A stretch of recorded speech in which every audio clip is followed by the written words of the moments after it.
Hey there, welcome to day 3003 of our What's She Up To Now segment. Sharon Horne-Ellstrom here. This is what I talk about what's going on in my life and in both offline and online businesses. What I'm working on right now, I am doing two annual challenges. One for Supersize You annual challenge for personal development, and the other is the Supersize Your Business annual challenge in my Facebook group as well as in my school community, my freemium school community. Right now you can join for free. And we do all kinds of things business in there, and it sounds way too broad, which is why I'm actually doing research interviews right now to narrow the focus of it, to get the right people into the room so that we can all help one another grow and supersize and scale our businesses. I'm also part of what's called the 100, my new cap there, which I've only worn once. I did take the sticker off. I love going on videos with this particular community, and people still have their little silver stickers on their hat.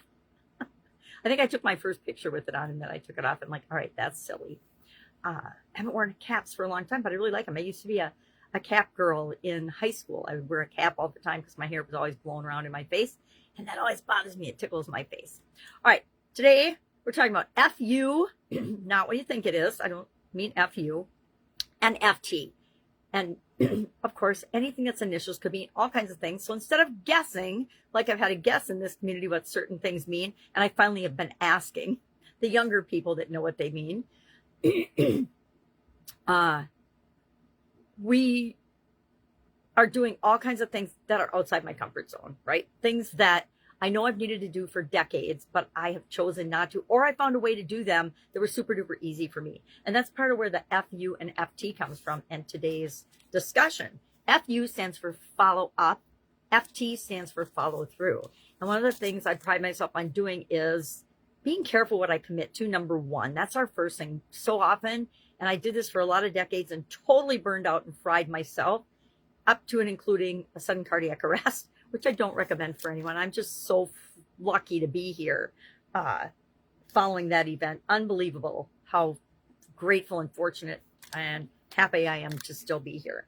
But I shared a tool that I developed when I was still in corporate America that I use for everything and have used for everything. And this is proof that I use it for everything. This is a little blue notebook from 2021 when I was in a coaching program, and I used this strategy that I shared today. And it's just writing stuff down, which, my dad taught my sisters and I to do when we were little girls. Write stuff down so you don't forget it.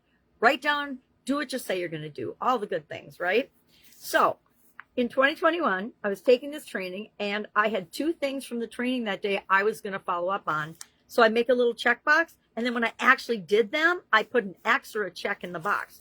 Why? Because it's a really quick way to visually flip through my book and see what I still haven't done that I said I was going to do. Now, these were, I don't even know what they were. Let me see. Sign up for a challenge, and the other one was get books. Pretty easy, right? I don't know what it meant, but it meant something to me back then. And I did both things, and then I could check them off, so I didn't have to think about them anymore. I didn't have to worry about, did I keep my word? Can people count on me when I say I'm going to do something? And I always want that to be a resounding yes. It's why, example of it, a lady asked me yesterday if I could attend her live Q&A session on Wednesday. I said, let me check my schedule. I checked my schedule. I'm actually triple booked for that particular time slot.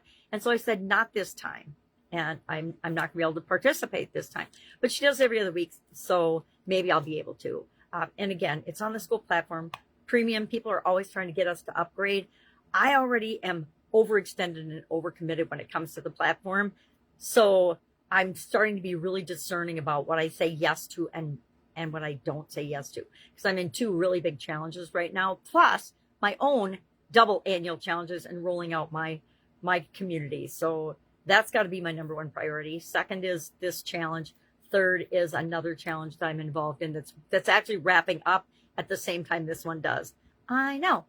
And I'm not going to tell you what my schedule's like this week. The only day I have clear today, and I'm ashamed of myself for admitting it, is I should have a bunch of calls booked on my calendar today, but I've had such a busy week, I didn't even realize till last night when I looked at my schedule, oh my gosh, all I have today is my Supersize Your Business strategy session at 10 a.m., and then the whole day free, which is awesome because then I can catch up on the other two challenges where I'm behind, and I can book a bunch of calls. All right. if I can help in any way, all you have to do is ask. Go out, make it an awesome day. If there's a burning question that you have that you've been afraid to ask anyone, or you just don't even know who to ask, just ask me. I guarantee by asking it, even before I can answer, I will bet you $100, even before I can answer it, you'll already have realized you already know the answer to that question. How do I know? I'm the same exact way. I will put off and put off and put off asking.